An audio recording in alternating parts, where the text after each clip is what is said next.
ಯೇಸುವಿಗೆ ಸ್ತೋತ್ರ. ಇಂದು 2 ಆಗಸ್ಟ್ 2025. ಎಲ್ಲರಿಗೂ ಶುಭೋದಯ. ಈ ದಿನದ ಧ್ಯಾನ ಭಾಗ ಪೌಲನು ಕೊಲೋಸೆಯವರಿಗೆ ಬರೆದ ಪತ್ರಿಕೆ 2ನೇ ಅಧ್ಯಾಯ 8ನೇ ವಾಕ್ಯ. ಕ್ರಿಸ್ತನನ್ನು ಅನುಸರಿಸದೆ ಮನುಷ್ಯರ ಸಂಪ್ರದಾಯಗಳನ್ನು ಪ್ರಾಪಂಚಿಕ ಬಾಲಬೋಧೆಯನ್ನು ಅನುಸರಿಸುವವರು ನಿಮ್ಮಲ್ಲಿ ಬಂದು ಮೋಸವಾದ ನಿರರ್ಥಕ ತತ್ವಜ್ಞಾನ ಬೋಧನೆಯಿಂದ ನಿಮ್ಮ ಮನಸ್ಸನ್ನು ಕೆಡಿಸಿ ನಿಮ್ಮನ್ನು ವಶ ಮಾಡಿಕೊಂಡಾರು. ಎಚ್ಚರವಾಗಿರ್ರಿ. ಪೌಲನು ತನ್ನ ಈ ಪತ್ರಿಕೆಯ ಮೂಲ ಉದ್ದೇಶಕ್ಕೆ ಈಗ ಪ್ರವೇಶಿಸುವಂತವನಾಗಿದ್ದಾನೆ.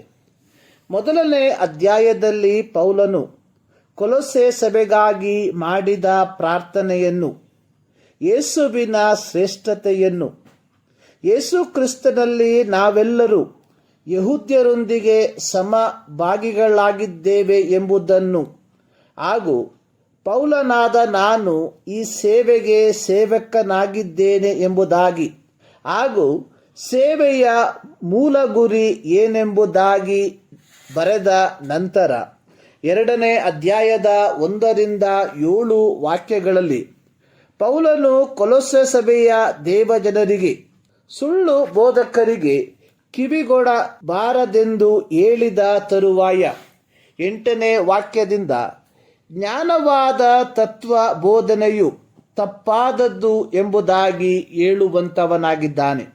ಜ್ಞಾನವಾದ ತತ್ವದ ಬೋಧಕರು ಅಥವಾ ದುರ್ಬೋಧಕರು ಕೊಲೊಸೆ ಪಟ್ಟಣದ ದೇವಜನರಲ್ಲಿ ಪೊಳ್ಳಾದ ಮತ್ತು ವಂಚಿಸುವ ಅಥವಾ ಮೋಸದ ತತ್ವಶಾಸ್ತ್ರವನ್ನು ಬೋಧಿಸಿ ಅವರನ್ನು ಕ್ರಿಸ್ತನ ಯಥಾರ್ಥವಾದ ಸುವಾರ್ತೆಯಿಂದ ದಾರಿ ತಪ್ಪಿಸುವಂತವರಾಗಿದ್ದರು. ಪೌಲನು ಎಫೆಸ ಸಭೆಯ ಹಿರಿಯರನ್ನು ಮೆಲಿತೆ ಪಟ್ಟಣಕ್ಕೆ ಕರೆಸಿದಾಗಲೂ ಅವರಿಗೆ ಹೇಳಿದಂಥದ್ದು, ನಿಮ್ಮಲ್ಲಿಯೂ ಕೆಲವರು ಎದ್ದು ವ್ಯತ್ಯಾಸ ಬೋಧನೆಗಳನ್ನು ಮಾಡಿ ಯೇಸುವಿನ ಶಿಷ್ಯರನ್ನು ತಮ್ಮ ಹಿಂದೆ ಎಳಕೊಳ್ಳುವರು. ಅಪೊಸ್ತಲರ ಕೃತ್ಯ 20ನೇ ಅಧ್ಯಾಯ 30ನೇ ವಾಕ್ಯ. ಕೊಲೊಸೆ ಪಟ್ಟಣದಲ್ಲಿದ್ದ ಸಂಚಾರಿ ತತ್ವಜ್ಞಾನಿಗಳಾಗಿದ್ದ ಜ್ಞಾನತತ್ವದ ಬೋಧಕರು ಕೊಲೊಸೆ ಪಟ್ಟಣದ ದೇವಜನರಿಗೆ ಬೋಧಿಸುತ್ತಿದ್ದಂಥದ್ದು, ರಕ್ಷಣೆ ಹೊಂದಿಕೊಳ್ಳಬೇಕಾದರೆ ಹೆಚ್ಚಾದ ಜ್ಞಾನವನ್ನು ಪಡೆದುಕೊಳ್ಳುವುದು ಅವಶ್ಯ ಎಂಬುದಾಗಿ. ತತ್ವಶಾಸ್ತ್ರ ಅನ್ನುವಂಥದ್ದು ಬುದ್ಧಿವಂತಿಕೆಯ ಮೇಲಿರುವ ಪ್ರೀತಿಯಾಗಿದೆ. Philosophy is the love of wisdom. ನಿಜವಾದ ಕ್ರೈಸ್ತ ತತ್ವಶಾಸ್ತ್ರವು 2 ಕೊರಿಂಥ 10:5 ಪ್ರಕಾರ ದೇವ ಜ್ಞಾನವು ನಮ್ಮ ಪ್ರತಿಯೊಂದು ಆಲೋಚನೆಗಳನ್ನು ಕ್ರಿಸ್ತನಿಗೆ ವಿಧೇಯರಾಗಲು ಕಲಿಸುವಂಥದ್ದಾಗಿದೆ. ಆದರೆ ಕೊಲೊಸೆ ಪಟ್ಟಣದಲ್ಲಿ ಇದ್ದಂತಹ ಜ್ಞಾನವಾದ ತತ್ವದ ಬೋಧಕರು ಅಥವಾ ದುರ್ಬೋಧಕರು 2 ಕೊರಿಂಥ 4:4 ಪೌಲನು ಬರೆದಿರುವಂತೆ ದೇವರ ಪ್ರತಿರೂಪವಾಗಿರುವ ಕ್ರಿಸ್ತನ ಪ್ರಭಾವವನ್ನು ತೋರಿಸುವ ಸುವಾರ್ತೆಯ ಪ್ರಕಾಶವು ಉದಯವಾಗಬಾರದೆಂದು ಈ ಪ್ರಪಂಚದ ದೇವರು ನಂಬಿಕೆಯಿಲ್ಲದವರ ಮನಸ್ಸನ್ನು ಮಂಕು ಮಾಡಿದನು ಎಂದು ಬರೆದಿರುವಂತೆ ಈ ದುರ್ಬೋಧಕರಲ್ಲಿದ್ದ ಸೈತಾನನ ಆತ್ಮವು ಪೈಶಾಚಿಕ ಮತ್ತು ಲೌಕಿಕತೆಯೆಂಬ ತತ್ವಜ್ಞಾನವನ್ನು ಅವರಲ್ಲಿ ಪ್ರೇರೇಪಿಸಿ ಜನರು ನಿಜವಾದ ಕ್ರಿಸ್ತನ ಪ್ರಭಾವವನ್ನು ತಮ್ಮ ಜೀವಿತದಲ್ಲಿ ಅನುಭವಿಸದಂತೆ ಮಾಡಲು ಪ್ರಯತ್ನಿಸುತ್ತಿತ್ತು. ಆದರೆ ಎಪಫ್ರನ ಮೂಲಕ ಸತ್ಯೋಪದೇಶವನ್ನು ಕಲಿತುಕೊಂಡಿದ್ದ ಕೊಲೊಸೆ ಪಟ್ಟಣದ ದೇವಜನರು ಇಂತಹ ದುರ್ಬೋಧನೆಯಿಂದ ಎಚ್ಚರವಾಗಿರಬೇಕೆಂದು ಪೌಲನು ಪ್ರಬೋಧಿಸುವಂತವನಾಗಿದ್ದಾನೆ.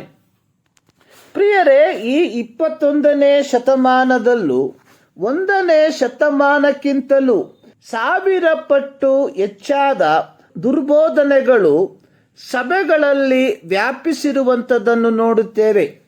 ಅತ್ಯಂತ ಖೇದಕರವಾದ ಸಂಗತಿ ಅನ್ನುವಂಥದ್ದು, ನಿಜವಾದ ರಕ್ಷಣೆಯ ಸುವಾರ್ತೆಯನ್ನು ಕೇಳಿಸಿಕೊಂಡು ಪಶ್ಚಾತ್ತಾಪಪಟ್ಟು ದೇವರನ್ನು ಕಂಡುಕೊಂಡವರಿಗಿಂತ ಹೆಚ್ಚು ಮಂದಿ ಸಮೃದ್ಧಿ ಎಂಬ, ಬಿಡುಗಡೆ ಎಂಬ ಸುವಾರ್ತೆಯನ್ನು ಕೇಳಿಸಿಕೊಂಡವರೇ ಹೆಚ್ಚಾಗಿದ್ದಾರೆ. ಇಂದು ಮೇನ್ಲೈನ್ ಸಭೆಗಳಲ್ಲಿ ಪ್ರತಿ ಭಾನುವಾರ ಪ್ರಾಯೋಗಿಕ ಕ್ರೈಸ್ತ ಜೀವಿತದ ಕುರಿತಾಗಿ ದೇವರ ವಾಕ್ಯಗಳು ಪ್ರಸಂಗಿಸಲ್ಪಡುತ್ತಿದ್ದರೂ ಇದ್ಯಾವುದನ್ನು ಕೇಳಿಸಿಕೊಳ್ಳದೆ ಮೇನ್ಲೈನ್ ಸಭೆಯ ದೇವಜನರು ಪೊಳ್ಳಾದ ವಂಚನೆಯ ತತ್ವಜ್ಞಾನವನ್ನು ಕೇಳಿಸಿಕೊಳ್ಳುವುದಕ್ಕೆ ಹೋಗುತ್ತಿರುವಂಥದ್ದು ವಿಪರ್ಯಾಸವಲ್ಲದೆ ಬೇರೇನೂ ಅಲ್ಲ. ಪ್ರೀತಿಯ ದೇವಜನರೇ, ನಿಜವಾದ ಕ್ರೈಸ್ತ ತತ್ವಶಾಸ್ತ್ರವು ನಮ್ಮ ಪ್ರತಿಯೊಂದು ಆಲೋಚನೆಗಳನ್ನು ಕ್ರಿಸ್ತನಿಗೆ ವಿಧೇಯವಾಗಲು ಕಲಿಸುವಂಥದ್ದಾಗಿದೆ ಎಂಬುದನ್ನು ಅರಿತು ನಿಮ್ಮ ಜೀವಿತವನ್ನು ಕ್ರಿಸ್ತನ ಪ್ರೀತಿಯಲ್ಲಿ ಕಟ್ಟುವಂಥವರಾಗಿರ್ರಿ. ಈ ಮುಂಜಾನೆಯಲ್ಲಿ ಸರ್ವಶಕ್ತನಾದ ದೇವರು ಈ ಮಾತುಗಳ ಮೂಲಕ ನಿಮ್ಮನ್ನು ಆಶೀರ್ವದಿಸಲಿ.